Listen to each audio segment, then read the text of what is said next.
Hello and welcome to Talking to Myself. I'm Carol L. Paur, your host and the author of Is a Snorer Snores, Early Summer, and the latest, Rowley Peters and the Lumberjack Ghost. Today is Rowley Peters and the Lumberjack Ghost birthday.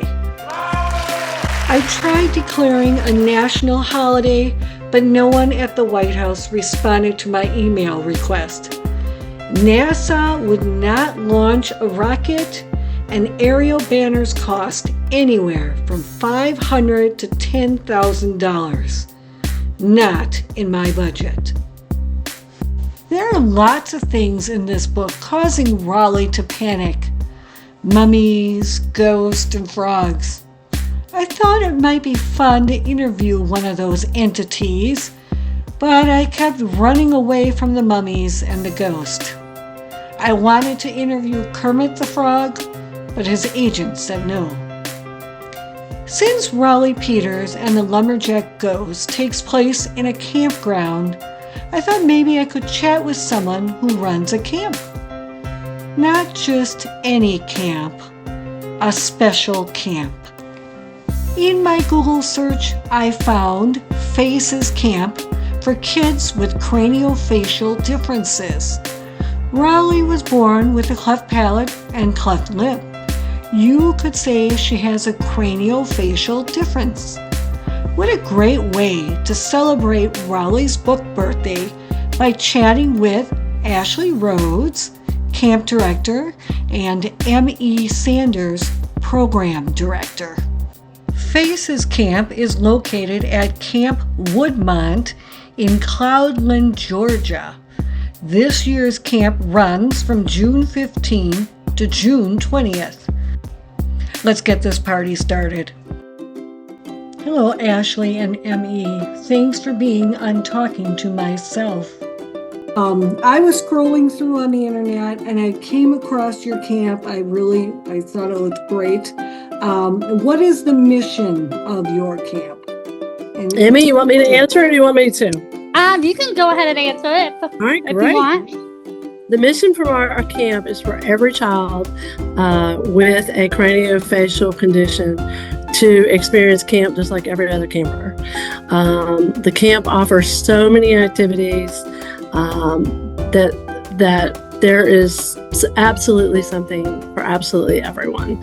Everything from playing sports to getting mani-pedis to yoga to art to playing gaga ball, and of course everyone's favorite is capture the flag, and that is a very traditional camp game and everyone loves to play it. So it is very, very, very traditional. We have swimming, we have fishing, we have everything that you can possibly imagine. But the goal is that even craniofacial children can come and experience it as well. It's very common for children with craniofacial anomalies to possibly have a trach for a little while, or a feeding tube, or whatever. But the trach or the feeding tube does not inhibit their ability to be a very normal child. And so we want the camp to come. We want the kids to come to the camp so that they can experience all the traditional things that everyone else experiences, regardless of their medical needs. Did you want to throw in your 2 cents there, Emmy? I also think a lot of people, because so rewind. And so a lot of people with a craniofacial condition, like Ashley said, have a trach or a feeding tube. There's this connotation that they can't do X, Y, and Z. But at Faces Camp, they're allowed to do anything they want to put their mind to, and it's just really special to see them grow and flourish and do all these activities that they may have thought they couldn't do themselves. Well, you had mentioned in one of your videos, Ashley, that they learn independence. And why is that important? that the independence is probably one of the most important pieces to it all, because children who grow up having medical needs tend to be taken care of. And I think as parents sometimes, and please understand that I have a craniofacial condition and I also have a child with one. So I'm also coming from experience here. As parents, I think we tend, when we have those types of children that require a lot of extras, we tend to do a lot of extra for them. And I think then the child there's a certain amount of dependence that the child has on the parents. And if they come to camp, they're coming to camp. They're not coming with their parents. They're coming to camp and they're experiencing that with children that are just like them. And it does give them a new sense of confidence, a new sense of independence, because let's say a child comes with a trach. For the first time, they're not dependent on their mom to fix or do whatever the issue is.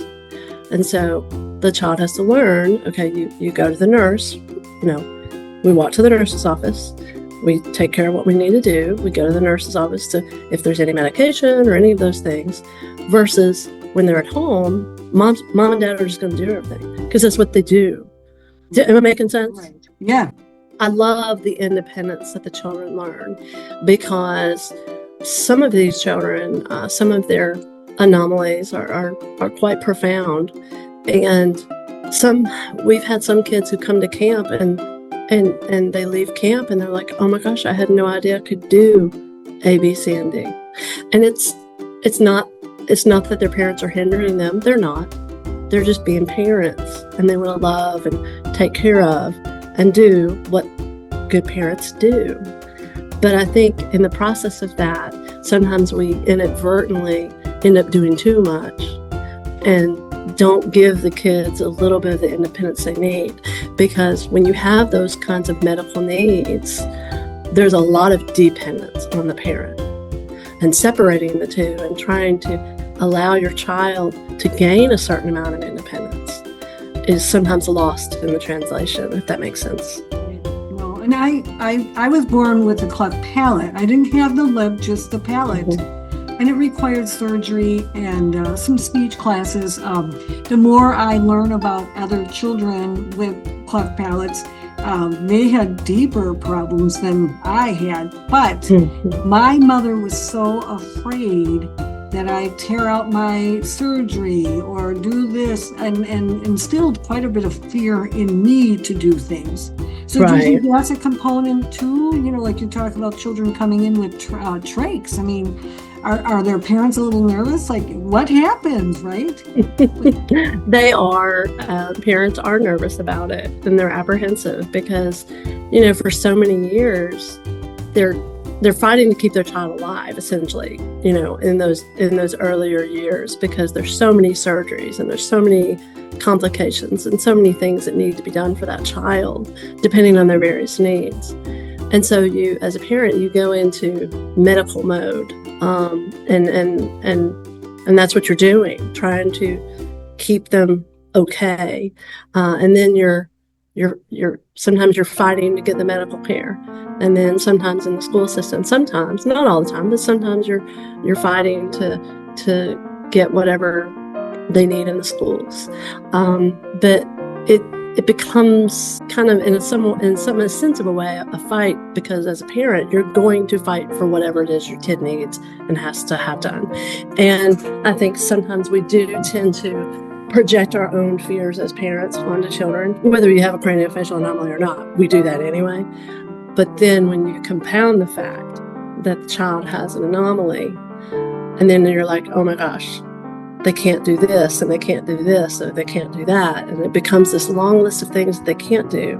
But then when they come to camp, when they come to camp, it's like, oh wait, I can do that. Some kids are going to have restrictions in sports and various other things. Again, it's all surrounding their medical things. But all these children want to do is be just as normal as everyone else. And by creating this environment where they can do all the normal things, but we're also doing it within the medical boundaries that they need. Suddenly it makes it okay, and it makes the child and the parent a little braver to give it a shot. Let's give it a try. My own personal child had a trach for 8 years. And so one of the things I bring to the table, I guess, is that not only do we have 2 nurses on staff, but I'm also there. And my child had a trach for 8 years, so I could change a trach and suction a trach, and I could do all that in my sleep. I come to the table as both being a child who craved the normalcy and being around similar people as me. And then I'm also coming to the table as a mom who and I'm not trying to sound like I'm a perfect mom. I'm not, because there's a lot of things I've done wrong. But I know that if I'm there around my child when he was younger, doing absolutely everything for him, because as parents, we just naturally do that. We just do. And sometimes in the hustle and bustle of your daily life, it's easier to just do it rather than slow down and be patient and wait for the 30 minutes that your child needs to do whatever, like tying their shoe. When you're running out the door, it's easier to just tie the shoe. You know what I'm saying? Yeah. Oh, yeah. Oh, definitely. Emmy, did you want to? Okay, yes. I also, what the question was, what was the question again? Well, we talked about the importance of independence and the importance or overcoming fear, Okay, yes. So when it came to the independence, I also think that a lot of, whether it's like doctors or parents, kind of like piggybacking off of what Ashley said, or taking control of your circumstances, and having basic camp gives you that autonomy that you've never really had. And I think that's an empowering feeling for a lot of the campers, whether that's choosing your own classes. You get to choose whether you're doing arts and crafts at 9 or you're doing, trying to think, archery or something like that. And there is that like, oh yeah, I can do that. I like the idea of the mani-pedi myself. We love it. Emmy and I love it. Well, I do. I need to get my nails done now. Yeah, me too. So, are you able to share any stories maybe of a reluctant camper, maybe a reluctant parent? You could maybe share for our listeners? Yes.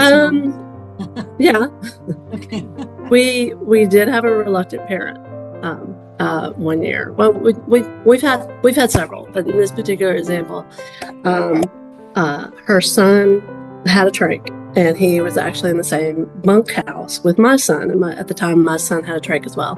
In talking with the mom, her child really craved wanting to meet other people like himself, and she was nervous because he has some feet issues, and she was nervous because of how he walks. And there is, it's a camp. There is some terrain that they do have to walk. I mean, it's nothing super major, but you're going to walk. What is it? A half a mile out to the backfield. Yeah, about a half mile out to the backfield. And so she was really concerned and nervous, and he had a trach. And I said, we have a buddy. He can come with a buddy. And so some people come to the camp with their buddy, whether it's a sibling or whether it's their best friend or whatever. And so his brother came.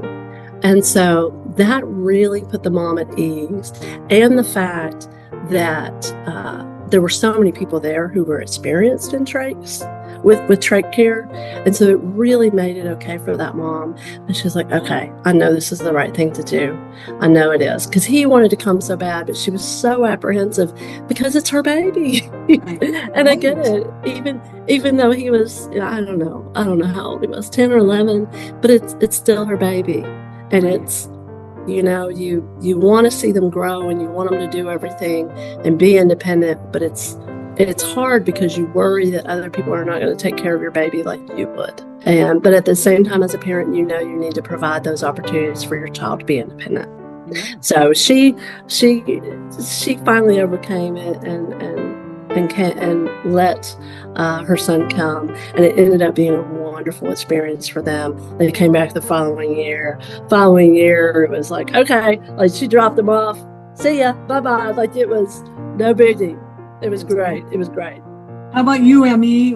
Do you have any stories to share? Yes, I do. Okay, so there is this one particular girl who was meek and mild. It's for the first 2 years, or first 2 days. Like I want to say she started coming like 2 years ago, and I really thought, oh gosh, she's not gonna talk ever at camp. And turns out throughout the week she became more and more confident, and she really she made her like lifelong BFFs. Like she'll post on social media, like I miss so and so, and we're gonna hang out soon at Bases Camp. And it's just really cute to see a lot of them blossom as far as their confidence. And this one particular girl I'm talking about, I really do think she was lacking in confidence, but Bases Camp really helped her build her confidence and make her feel empowered to do certain activities and make friends. And friendships are very important. Oh, it's huge. Mm-hmm. A lot of those girls, and to piggyback on what Amy was saying, some of those young ladies, they are early teenagers, and they come to camp and they exchange their cell phone numbers and their social media and their Snapchat and Instagram and all the TikTok and all the things, and you see them all year long talking on social media and messaging each other, and it's really great. And some of them have gotten together outside of camp, like together privately, 6 months later they might meet up or whatever.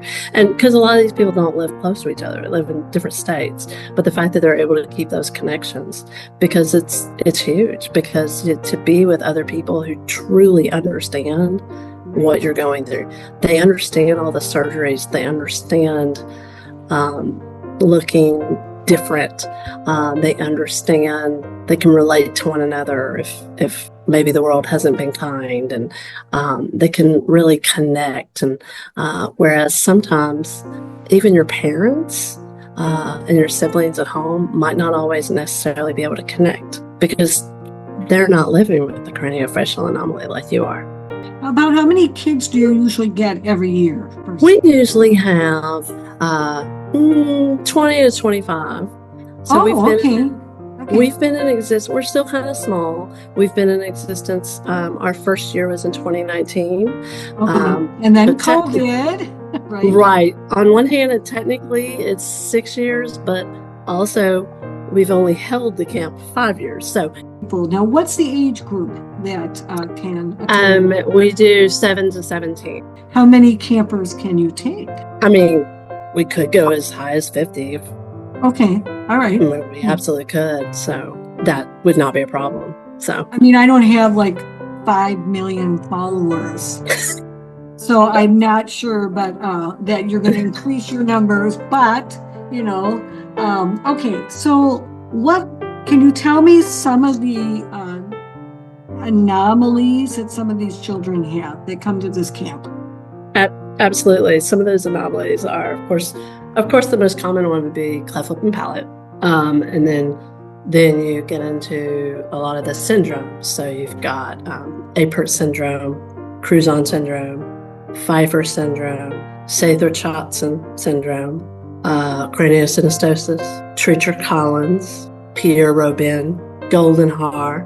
Amy, what else did I miss? Did you say Treachers or no? I did. Mm-hmm. Okay. Oh gosh. Mm-hmm. I feel like you covered it. Did I cover most of the biggies? Yeah, I think you got them all. Okay. Are any of these kids in wheelchairs? I mean, do they have to still be able to walk and be mobile? They do. We wouldn't be able to accommodate children in wheelchairs. So they do have to be able to, walk and talk and communicate in their needs and be able to go from point A to point B.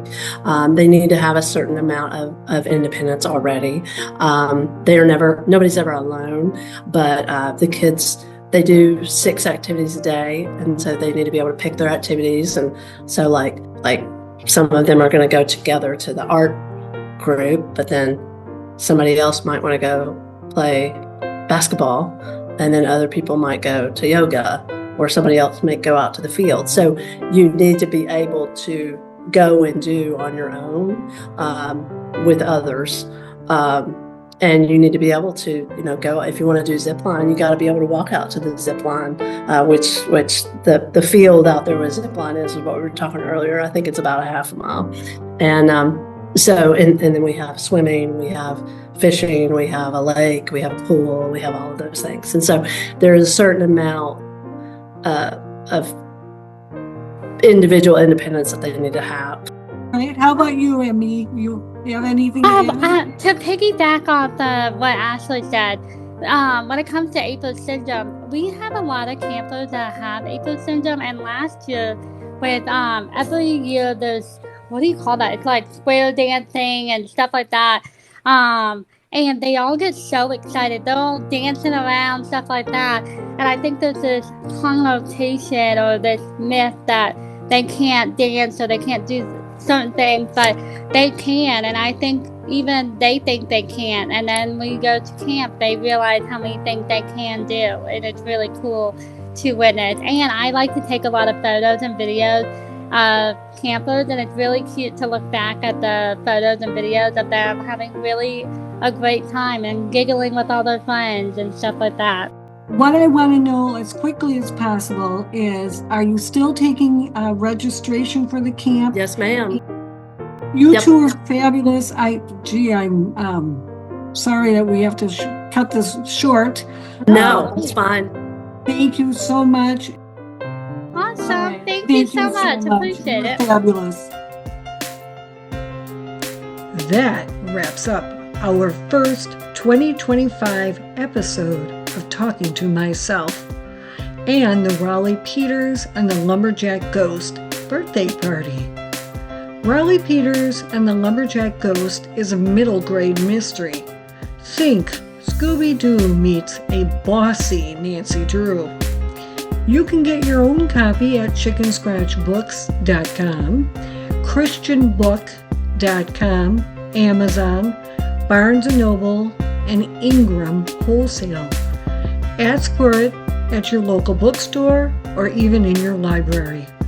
Thank you for listening. Cheers.